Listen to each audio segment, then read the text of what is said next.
Good morning, ma'am. My report is all about social reality of crime.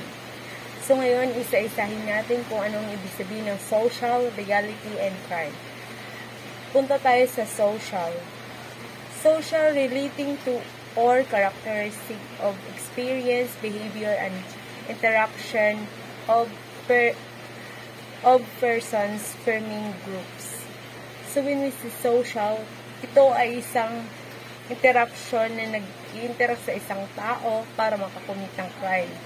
Dito din tayo kumukuha ng mga impormasyon at ito din ang naka-impluwensya sa isang tao para makakumit ng crime. Punta naman tayo sa reality. Reality, the word or the state or things are they actually exist as opposed to an idealistic or notational idea of them. From the word reality, it is the real situation that really exists in this world, that is really exists for happening in their lives. So, let us move on for the crime. Crime means an action or omission that constitute an offense that may be persecuted by the state and punishable by law. So when we say crime, we encountered some different meanings of crime. It just actually the same criminology. It is the after omission by punishable by law. And let us move on to these pictures. If you can see, this picture are the old version of social reality of crime, and the second one is the new version of social reality of crime, which introduction of social reality of crime by Javier Turbino. And let's move on to the book description.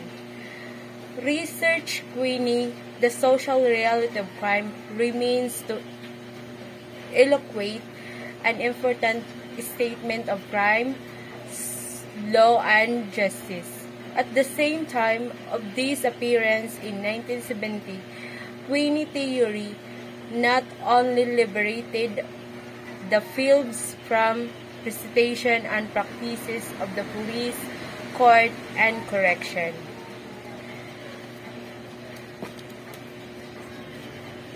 It represents the marked departure from traditional analysis, which view by the criminal behavior as the pathological. He inspired a course of students of crime and criminal justice to reorient their reception and criminal justice system. So, dito naman tayo sa conclusion ng social reality of crime.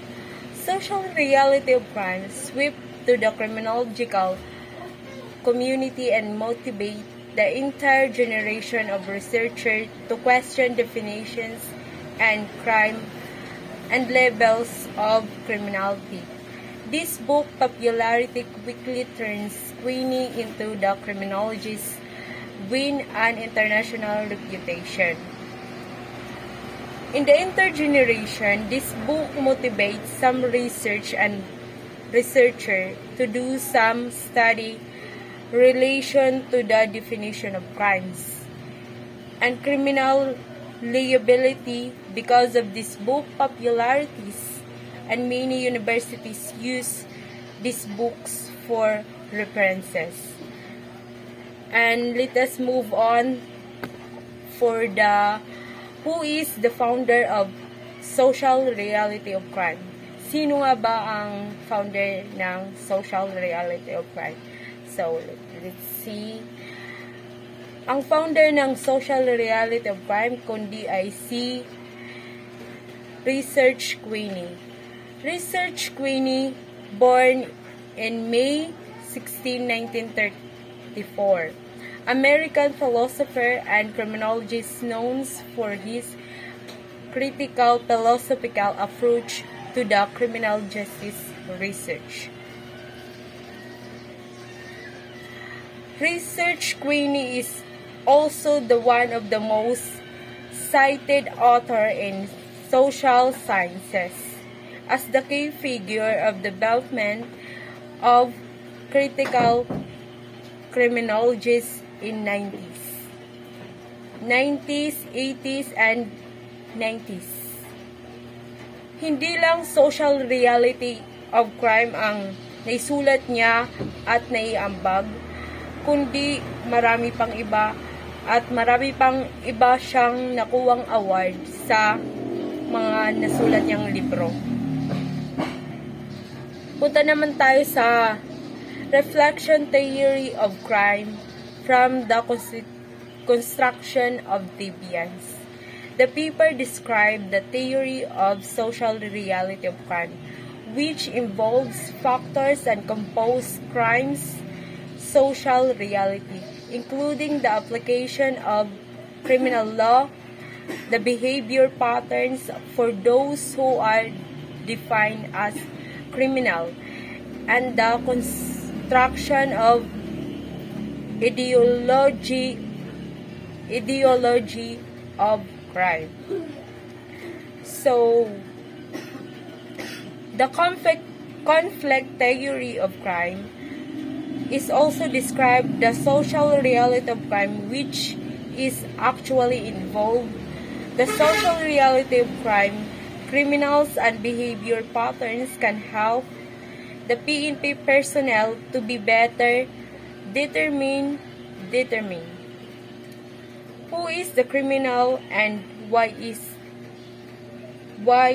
the other person committed a crime. And lastly, we are going to discuss the conclusion. And lastly, crime is held to be a legal definition of human conduct created by dominant class in the political organized society. Those definitions of crime are composed of behavior that conflicts with the interests of dominant class, which has the power to relative in interest into the public policy. Crime has many definitions, which is actually include the behavior of the complex to the interest or a dominant class that belongs to the political and organized society. Ngan, for example, ikaw nga nan mayor, may ada kam conflict regarding sito na agian. Ito na agiang halikot la siya ang mayor nakakutsingan, ikaw nakasingkula, nagkamayada kam conflict sito na agian. Kaya ang mayor kasi nagpipirit siya nga umagi sa agian nga diri good kaya suksok an iya kotse. So ikaw pag agi sa mayor nasagi ka. Tos ito na mayor wala naman lang nag sorry or anything sa imo nga gansito na natulog kaniya or nasagi. Sensiton nga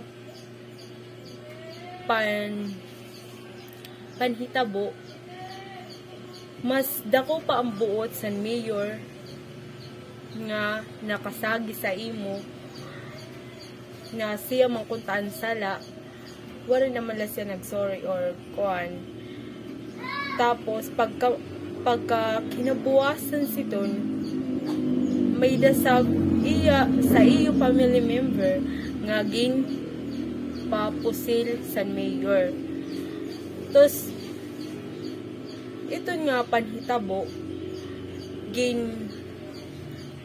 ito naging pa imbestigahan kon sino ba ang naghimo siton sa iyo pamilya nga nagpusil.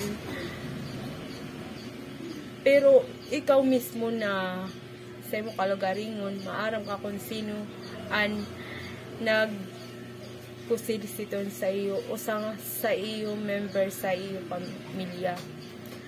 An imo na ka banggasan kasangkulo pala. Ito na kuan maaram ka na ang mayor na nakasagi. So, nag-file ka case. Ito gisaka na ito sa court. Tapos, niyang kay kamo, kulang ka sa budget. Ang mayor kasi, may dasiya kapas nga pwede itong egg.